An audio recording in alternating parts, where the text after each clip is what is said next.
5 факта за доверието. Преди да започнем, можеш да харесаш видеото, ако съдържанието ти допада. Факт номер 1.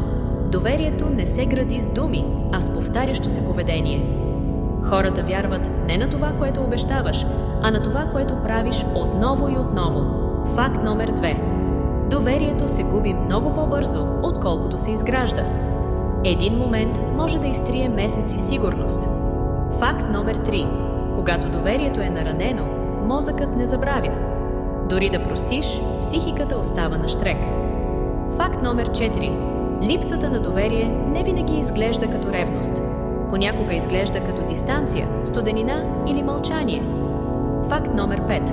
Най-често хората губят доверие не заради голямо предателство, а заради много малки разочарования. Качвам видеа за психология, зависимости и човешко поведение. Ако търсиш такъв тип съдържание, последвай.